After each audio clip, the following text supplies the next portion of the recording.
Hey guys, मैं हूं रतन। आज फिर हाजिर हूं आपके सामने एक और नए एडिटोरियल डिस्कशन के साथ। तो आइए शुरू करते हैं आज का एडिटोरियल डिस्कशन। और इससे पहले कि मैं शुरू करूं, मैं एक बार फिर से आपको बता देना चाहता हूं कि अगर आप एसएससी, बैंकिंग, रेलवेज या फिर आर्म फोर्सेस की तैयारी कर रहे हैं तो ये एडिटोरियल डिस्कशन आपके लिए बहुत ज़्यादा यूजफुल होने वाला है, क्योंकि यहाँ आपको मिलते हैं एडिटोरियल डिस्कशन के साथ साथ सारे अच्छे अच्छे वर्ड, ईडियम्स, फ्रेजेस और ग्रामर के रूल्स, क्योंकि इन सारे एग्जाम्स में ये सारी चीज़ें पूछी जाती हैं। इंग्लिश एक पेपर होता है, तो आपको यहाँ पर एक तरफ डिस्कशन समझ में आएगा, दूसरी तरफ आप वर्ड्स भी देख पाएंगे। तो आइए स्टार्ट करते हैं। आज का ये जो आर्टिकल है, ये आर्टिकल बेसिकली मंकी पॉक्स के स्प्रेड जो इंडिया में हो रहा है उसके ऊपर लिखा गया है। और आर्टिकल तो एक इजी सा ही आर्टिकल है, बहुत कठिन वर्ड्स इसमें नहीं है। बट यस, इसमें जो टाइटल इन्होंने दिया है वो काफ़ी हमेशा की तरह काफ़ी अट्रैक्टिव इनका टाइटल रहता है द हिंदू का। तो देखते हैं। टाइटल है अनपैकिंग। अनपैकिंग मतलब होता है किसी चीज़ को खोलना, ठीक है। वर्ड जो है आज का है वो है कनंड्रम। कनंड्रम एक अच्छा वर्ड है। कनंड्रम कनंड्रम मतलब वो होता है एक कठिन समस्या या फिर कोई पहेली। आप यहाँ पर इसका मीनिंग देख सकते हैं। Problem, difficult question, vex question या फिर ब्रेन टीजर टाइप का, कुछ पहेली टाइप का। तो यहाँ पर जो इस टाइटल का मतलब है वो है एक कठिन समस्या को सुलझाना, अनपैकिंग अ कनंड्रम। आगे बढ़ते हैं। The authorities must communicate the potential severity of monkey pox. तो जो अथॉरिटीज हैं, यानी जो हमारे अधिकारी लोग हैं, अथॉरिटीज हैं, उनको कम्युनिकेट करना चाहिए, उनको जरूर बताना चाहिए द पोटेंशियल। पोटेंशियल मतलब क्या होता है? संभावित। क्या होता है? संभावित। सीवियरिटी, सीवियरिटी मतलब होता है something which is very harsh, कोई चीज जो बहुत कठोर होने वाली है, जिसके बहुत बैड इफेक्ट होने वाले हैं, वो होती है सीवियरिटी। और किस चीज़ की सीवियरिटी की बात हो रही है? मंकी पॉक्स की। तो हिंदी क्या बनी कि हमारी जो अथॉरिटीज़ हैं उनको मंकी पॉक्स की जो हार्शनेस होने वाली, जो कठोरता होने वाली है, उसके बारे में लोगों को जरूर बताना चाहिए। तो आप ये देख सकते हैं सीवियरिटी की मीनिंग कठोरता या गंभीरता, ठीक है ना। The severity of a disease, acuteness या सीरियसनेस, ठीक है ना। और भी बहुत सारी मीनिंग्स होती हैं, ठीक। आगे बढ़ते हैं। A fortnight after India confirmed its first case of monkeypox। तो लगभग 15 दिन बाद, किस चीज़ के 15 दिन बाद? जबकि इंडिया ने अपना पहला जो है मंकी पॉक्स का केस कंफर्म किया था। It has reported it's first casualty. अब क्या हो गया है? क्या रिपोर्ट हुई है? फर्स्ट कैजुअलिटी, यानी मंकी पॉक्स से पहली जो है डेथ हो गई है। कैजुअलिटी मतलब क्या होता है? कोई किसी चीज़ से मर जाता है तो उसको बोलते हैं कैजुअलिटी हो गई, ठीक। अ 22-year-old मैन, ठीक है, एक 22 साल के व्यक्ति था, फ्रॉम थिसूर इन केरला। कहाँ का था वो? केरला में थिसूर का था। Died due to suspected monkeypox symptoms, ठीक है। क्यों मर गया? क्योंकि ऐसा सस्पेक्टेड था कि उनको जो है मंकी पॉक्स के सिम्टम्स थे। A day after which Kerala's health minister Veena George said that he had tested positive in the United Arab emirates. मतलब एक दिन बाद ही मर गया जब वीना जॉर्ज वहाँ की केरला की हेल्थ मिनिस्टर हैं, और उन्होंने बोला था कि भाई उसका यूनाइटेड अरब एमिरेट्स में, मतलब उसको टेस्टेड जो है पॉजिटिव आया था, उसका पॉजिटिव आया था, लेकिन वो समहाउ यहाँ पर कन्वे नहीं हो पाया था। आगे चलते हैं। The patient was undergoing treatment in a private hospital for severe fatigue and brain fever, ठीक है ना। तो सीवियर मतलब होता है बहुत ही कड़ा, बहुत ज़्यादा। फटीग मतलब क्या होता है? थकावट, ठीक है ना। तो पेशेंट जिसका ट्रीटमेंट चला था प्राइवेट हॉस्पिटल में, उसको क्या हो रहा था? बहुत सीवियर, तो बहुत ज़्यादा थकावट आ रही थी और दिमागी बुखार हो गया था। 6 days after his arrival in the state on July 1, मतलब जुलाई 1 को स्टेट में आया और उसके बाद उसको क्या क्या फील हुआ? सीवियर फटीग और ब्रेन फीवर हो गया उसको। His swab samples have been sent to ICMR, National Institute of Virology, NIV centre in Alappuzha for confirmation. और उसके जो स्वैब सैंपल्स हैं, जो मुंह में डाल के वो, जैसे हम कोरोना में वो एक सीक की तरह होती है, उसमें आगे रुई लपेटा होता है, उसको स्वैब बोलते हैं। तो उसके स्वैब के सैंपल्स जो है वो भेजे गए थे। कहाँ भेजे गए थे? नेशनल इंस्टीट्यूट ऑफ वायरोलॉजी में, और कंफर्मेशन के लिए। Death from the virus is reportedly rare, though as experience of कोविड-19 shows it could vary depending on the population at hand. तो डेथ फ्रॉम दिस वायरस मतलब डेथ फ्रॉम इस जो monkey pox का वायरस है, इससे डेथ काफ़ी rare मतलब दुर्लभ है। रिपोर्टेडली मतलब जैसा कि अब तक रिपोर्ट मिली है उसके अनुसार काफ़ी रेयर है। दो एज एक्सपीरियंस ऑफ कोविड-19 शोज, जैसा कि कोविड-19 के अनुभव में हमने देखा है, इट कुड वेरी, ये क्या है, चेंज हो सकता है, डिपेंड करता है, चेंज हो सकता है depending on the population and hand, कि किसके साथ किस पॉपुलेशन पर ये अटैक कर रहा है। ठीक है, जैसे कोविड में हमने देखा था कि कोविड में क्या होता था भाई, जो बच्चे हैं या फिर जो किसी फैटल डिजीज से ऑलरेडी सफर कर रहे हैं तो उनके लिए ज़्यादा फैटल हो जाता था। तो इसी तरह से ये वाला जो वायरस है ये भी जो है डिपेंड करता है कि किस पॉपुलेशन पर ये अटैक कर रहा है। According to the World Health Organization के अनुसार the case fatality ratio of monkey pox has historically range from 0 to 11% in general population.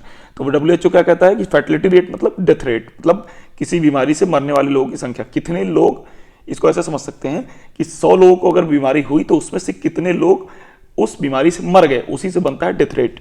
तो ये फैटलिटी रेट वही डेथ रेट होता है। तो वो कितनी परसेंट रही है, 0% से 11% रही है जनरल पॉपुलेशन की। And has been higher among young children, यानी जो छोटे बच्चे रहे हैं उनमें थोड़ा ज़्यादा रही है फर्टिलिटी रेट, यानी यंग चिल्ड्रन इससे ज़्यादा सफ़र करते हैं और उनके जो है मतलब उनकी डेथ होने की पॉसिबिलिटी ज़्यादा है। इन रिसेंट टाइम्स, और हाल के समय में, the case fertility ratio has been around 3 to 6%। अब हाल के समय में कितनी रही है फर्टिलिटी रेट, मतलब 3 से 6% के बीच रही है। While the disease has been around in Africa since 1970s, मतलब 1970 से ही ये डिजीज अफ्रीका में रही है। ठीक है, it has also been reported in the US, the UK and Israel. तो और कहाँ रिपोर्ट हुई है, यूएस में हुई है, यूके में हुई है और इजराइल में हुई है।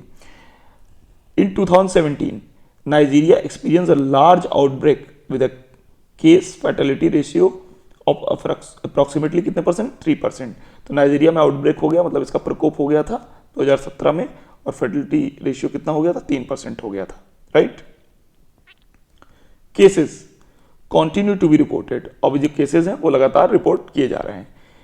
It is the search outside Africa in 78 countries that has elevated the risk profile of the disease, along with the realization that there are considerable gaps in the knowledge on whether the disease poses a greater risk to specific population groups, just as it was eventually determined for COVID-19।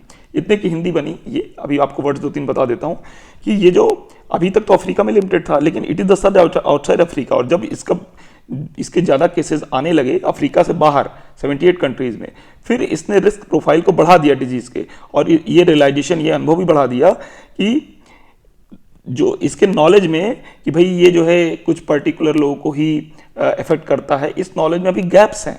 हो सकता है कि Covid की तरह इसमें भी बाद में रियलाइजेशन हो कि नहीं भाई ये बहुत सारे लोगों को इफेक्ट कर सकता है, बहुत तेज़ी से फैल सकता है। तो इसमें जो आपको वर्ड्स मिलेंगे वो ये मिलेंगे कि एलिवेटेड मतलब किसी चीज को बढ़ा देना, ठीक है, एलिवेट कर देना। तो एलिवेटेड द रिस्क मतलब इस रिस्क को बढ़ा दिया है। ठीक, उसके बाद एक वर्ड था आपका यहाँ पे पोज अ रिस्क मतलब ये रिस्क पैदा करता है। पोज अ रिस्क एक साथ यूज होता है, मतलब रिस्क को पैदा करता है। तीसरा वर्ड यहाँ पर इवेंचुअली मतलब होता है अंततः, फाइनली। तो इट वाज इवेंचुअली डिटरमिन्ड, तो अंततः, जैसे कि कोविड में हमने देखा था। ठीक, आगे बढ़ते हैं। In monkeypox deaths in Brazil and Spain, the patients were reported to have had serious associated syndromes such as encephalitis and lymphoma, though it is unclear what role the virus played in their disease outcome।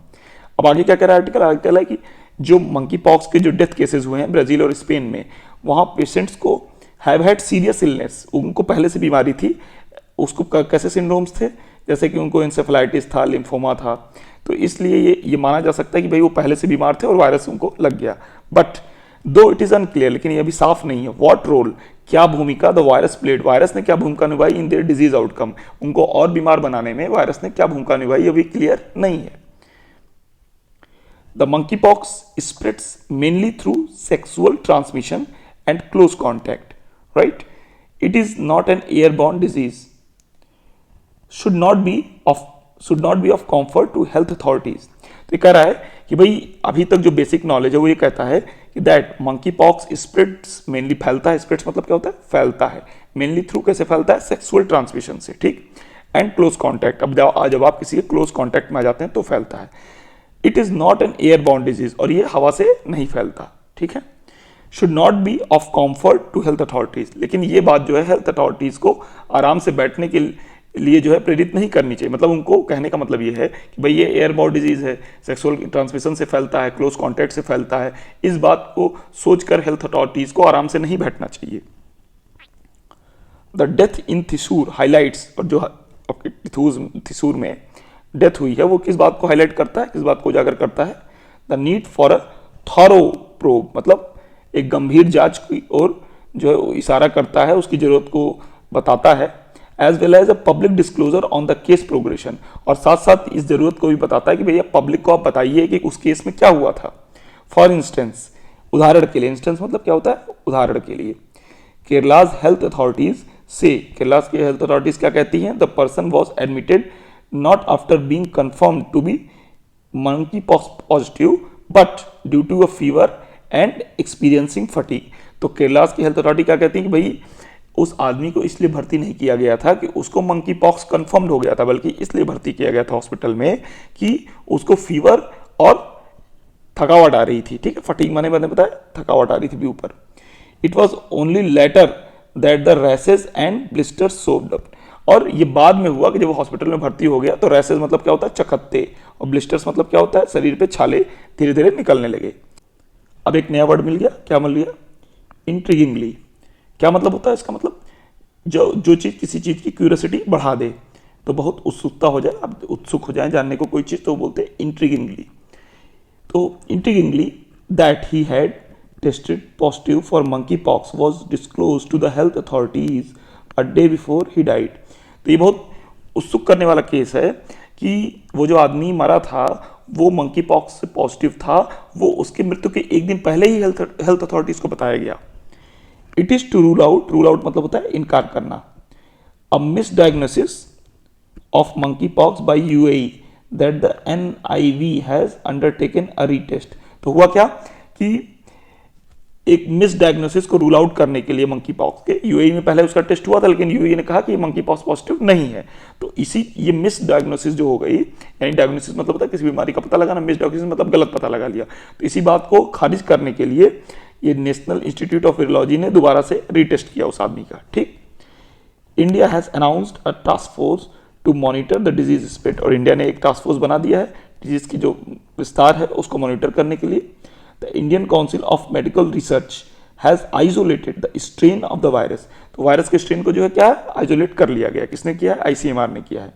And invited vaccine makers to develop a vaccine, और vaccine makers को आमंत्रित किया कि भाई आइए आप vaccine बनाइए।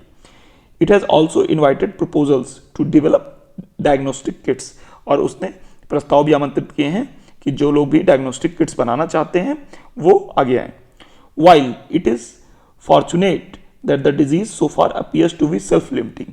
अब ये बहुत भाग्य की बात है कि डिजीज जो है बहुत ज्यादा नहीं फैल रहा है, सेल्फ लिमिटिंग है, एक आदमी को हुआ है तो उसी को हो रहा है। The government must not be slack, slack मतलब क्या होता है? सुस्त, आराम से, तो सुस्त नहीं होना चाहिए। क्या कह रहा है article? Government must not be slack, उसको बिल्कुल भी आराम से नहीं रहना है। In transparently communicating the potential severity of the disease, तो कह रहे हैं कि गवर्नमेंट को इस बात में बिल्कुल भी सुस्ती नहीं दिखानी है कि आप बिल्कुल स्पष्ट, ट्रांसपेरेंट मतलब क्या होता है? एकदम स्पष्ट रूप से, ठीक है ना, कम्युनिकेट कीजिए, बताइए लोगों को। पोटेंशियल मतलब संभावित, सीवियरिटी जो खतरा है ऑफ द डिजीज, तो गवर्नमेंट को लोगों को डिजीज की संभावित खतरे के बारे में एकदम क्लियर तरीके से बता देना चाहिए।